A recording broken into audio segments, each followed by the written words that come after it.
욥기 36장에서 40장 말씀. 엘리후가 계속 이야기하다. 엘리후가 계속해서 말했습니다. 내 말을 좀 더 들어주십시오. 하나님 편에서 할 말이 더 있습니다. 나는 먼 곳에서 내 지식을 얻었습니다. 나는 내 창조주의 의로우심을 말하겠습니다. 나는 지혜로 가득 차 있기 때문에 진실만을 말할 것입니다. 하나님은 전능하시지만 아무도 무시하지 않으십니다. 그분의 힘과 지혜는 무궁무진하지요. 악인을 살려두지 않으시고 경건한 자들에게 복을 주십니다. 그분은 의인들에게서 눈을 떼지 않으시고 그들을 왕처럼 대하셔서 영원히 높여주십니다. 때로는 사람들을 사슬로 묶으시고 고난도 당하게 하십니다.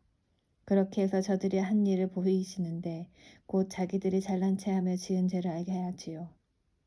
그리고 그분은 사람의 길을 열어서 훈계하시고 악한 일들을 회개하라고 경고하십니다.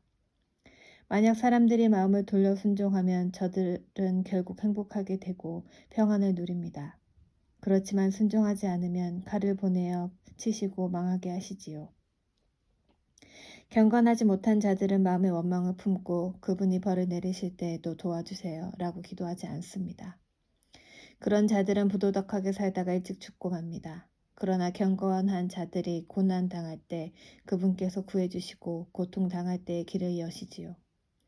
그분은 당신을 위험에서 끌어내어 평안의 자리로 인도해 주셨고 기름진 음식으로 늘 채워주셨습니다. 그렇지만 이제 당신은 악인이 받아야 할 그 심판을 받고 있지 않습니까? 당신은 공의로운 심판을 받고 있는 중입니다. 당신이 화난다고 조소할까 두렵군요. 많은 뇌물 때문에 곁길로 가지 마십시오.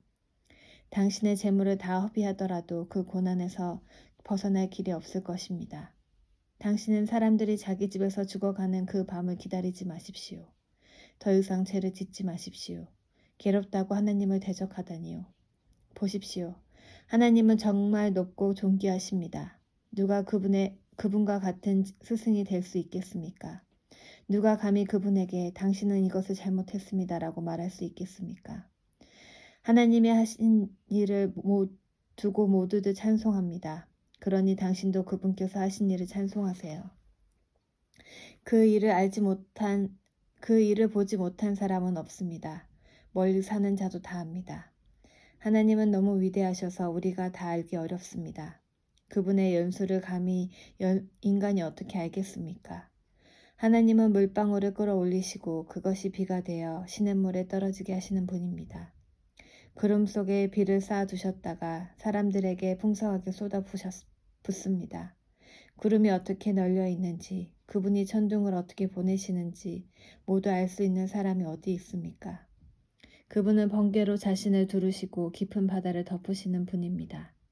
이렇게 하나님은 세상 나라들을 다스리시고 음식을 풍성히 공급하시는 분입니다.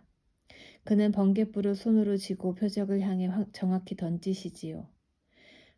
천둥 소리는 폭풍이 오는 것을 알립니다. 심지어 가축까지도 그것이 오는 것을 알지요. 그 소리를 들으면 내 심장도 두근거립니다. 그분 입에서 나오는 천둥 소리를 잘 들어보세요.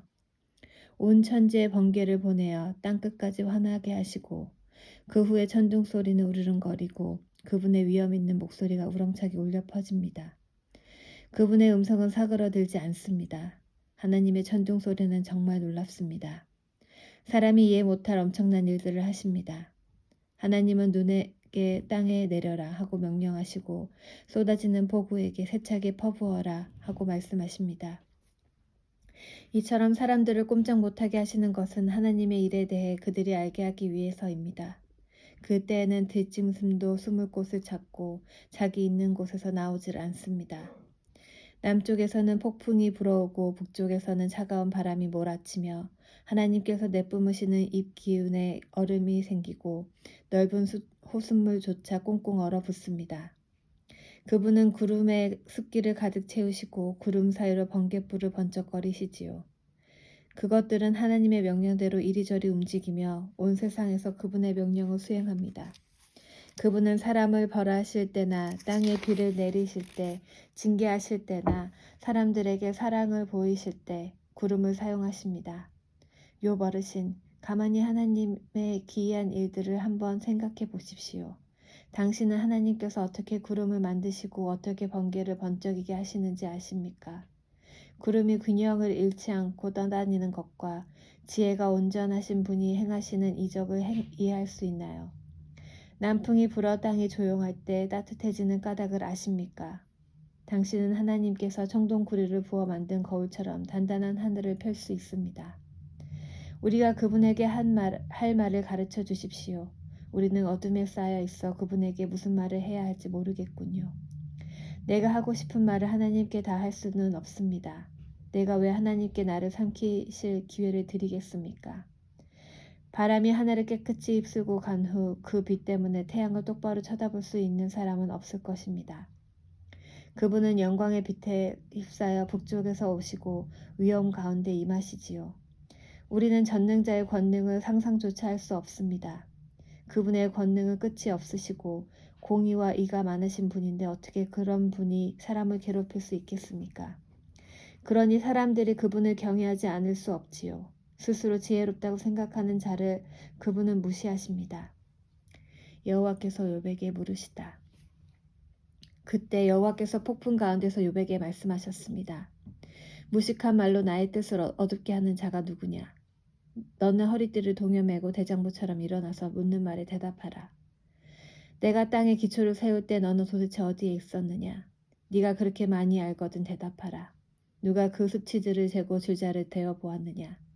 땅의 기초를 무엇으로 단단히 고정시켰는지 그 모퉁이 돌을 누가 놓았는지 아느냐? 그때 새벽 별들이 노래하였고 모든 천사들이 흥에 겨 소리를 질렀다. 바닷물이 태를 열고 나오는 아기처럼 넘쳐 흐를 때 바다가 넘치지 못하도록 한계를 정해놓은 자가 누구냐?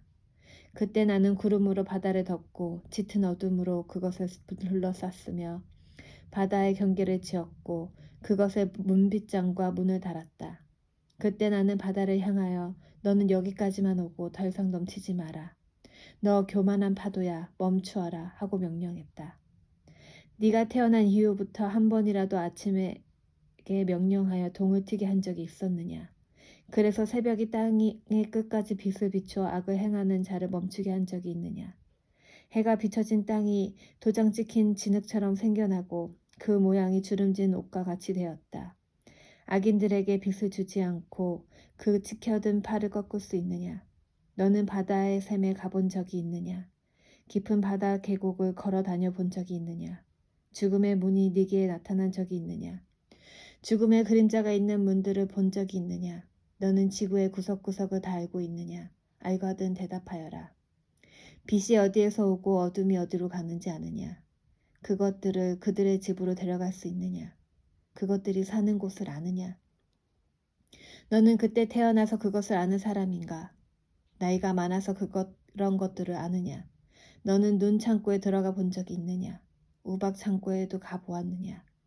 그것들은 어려울 때 전쟁이나 싸움에 사용하기 위해 내가 보관하고 있다. 너는 번개가 흩어지는 곳이나 동풍이 땅에서 흩어지는 곳을 알고 있느냐?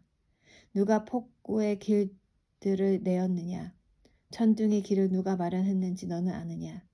사람의 흔적이 없는 곳, 아무도 없는 사막에 비를 내리고 더없이 메마른 땅에 물을 대고 그곳에 싹을 돋게 하는 이가 누구냐? 비를 낳은 아버지가 있느냐? 이슬 방울은 누가 낳았느냐? 얼음은 누구에게서 나왔으며 하늘의 서리는 어디에서 태어났느냐? 물을 돌처럼 단단하게 열리고 물의 표면을 꽁꽁 얼게 하는 이가 누구인지 아느냐? 너는 묘성을 한데 묻고 오리온 별자리에 고리를 풀 수 있느냐? 네가 별무리를 계절에 따라 이끌어내고 큰 곰자리 작은 곰자리 별무리를 인도할 수 있느냐? 네가 천체의 운행 법칙을 아느냐? 네가 땅의 자연 법칙을 세웠느냐? 구름에게 소리를 질러 물이 네게 홍수처럼 덮이게 할 수 있느냐? 네가 번개에게 번쩍거리며 나가라고 명하면 그것이 예 그대로 하겠습니다 라고 대답하느냐? 누가 가슴에 지혜를 주고 마음에 총명을 주었더냐? 누가 지혜가 뛰어나 구름의 수를 헤아리겠느냐? 누가 하늘의 물병들을 기울여 먼지를 덩어리가 되게 하고 흙을 흙덩이가 되게 할 수 있느냐?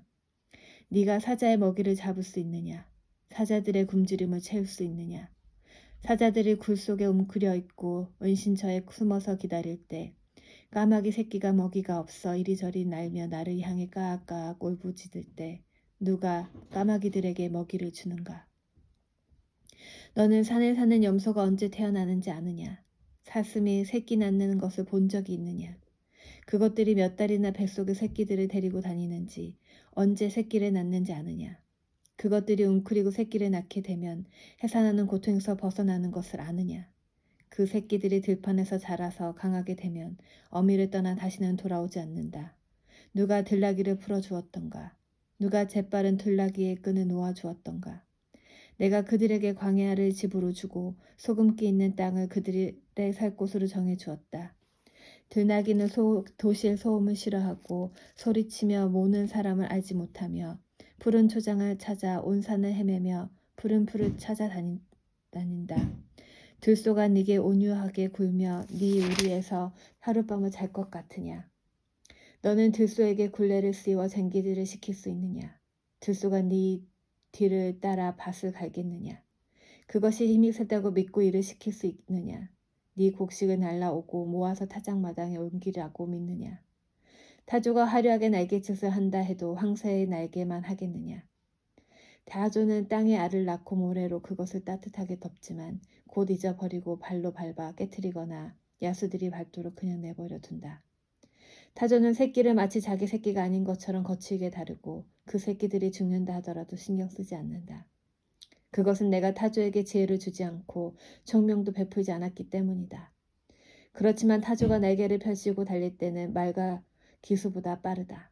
네가 말에게 힘을 주고 말의 목을 갈기로 옷 입혔느냐? 네가 말에게 메뚜기 같이 뛰놀도록 하였느냐? 그 당당한 콧소리는 두려움을 느끼게 한다. 말은 앞발로 힘차게 땅을 박차고 용사들을 향해 전진하면서 두려움을 모르고 칼을 피할 생각도 하지 않는다. 화살통은 그 등에서 철커덕거리고 창과 단창은 번쩍인다. 땅을 종횡무진으로 날뛰고 나팔이 울려 퍼져도 멈출 줄 모른다. 나팔 소리 가운데서 힝힝 콧소리를 내치며 멀리서도 전쟁 냄새를 맡고 장군들의 고함 소리와 아우성치는 소리를 듣는다. 내가 두 날개를 남쪽으로 펴고 날 것을 네가 명령했느냐? 독수리가 높이 치솟아 자기 둥지를 만드는 것도 네가 명령에 따른 것이냐? 매는 아찔한 낭떠러지에 살며 사람이 접근할 수 없이 까마득한 바위 틈에 산다. 독수리는 그곳에서 먹이를 찾아 멀리까지 내려다본다. 시체가 있는 곳에 독수리가 있고 그 새끼들도 그곳에서 피를 빨아먹는다. 여호와께서 욥에게 말씀하셨습니다. 너는 아직도 전능자와 논쟁하려 하느냐? 나 하나님을 비난하는 사람은 대답하여라. 그러자 욥이 여호와께 대답했습니다. 저는 정말 무가치한 사람입니다. 제가 무슨 대답을 하겠습니까? 단지 입을 가릴 뿐입니다. 나는 한 번 말을 했고 대답지 않겠습니다. 두 번 말했고 더 이상 않겠습니다. 그때 여호와께서 폭풍 가운데서 욥에게 대답하셨습니다. 너는 대장부처럼 허리를 동여매고 묻는 말에 대답하여라. 네가 내 판단을 무시하여 자신을 옳게 여기고 나를 비난하느냐? 네가 하나님처럼 강하단 말이냐? 네 목소리가 천둥 같단 말이냐? 그렇다면 너는 이제 위엄과 탁월함으로 단장하고 영광과 위엄으로 옷을 입어라. 그리고 네 분노를 터뜨려 보아라. 거만한 자들을 모조리 낮추어 보아라. 교만한 자들을 찾아서 겸손하게 굴복시키고 악인들을 그 자리에서 짓밟아 보아라. 그들은 모두 흙 속에 묻어 저들의 얼굴을 무덤에 묻어라. 그렇게 하면 나도 네 힘이 너를 구원할 수 있다고 인정하겠다.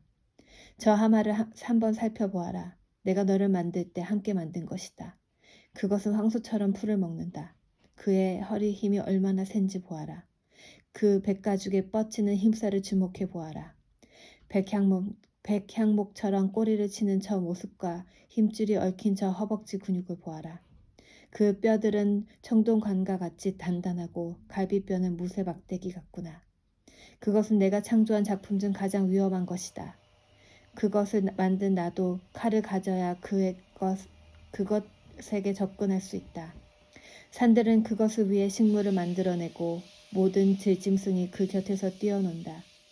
그것이 연꽃 아래 누워 늪 속속의 갈대 가운데 자기를 숨기면 연꽃잎이 그것 위에 그늘을 들이우고 강가 버드나무도 그를 둘러싼다.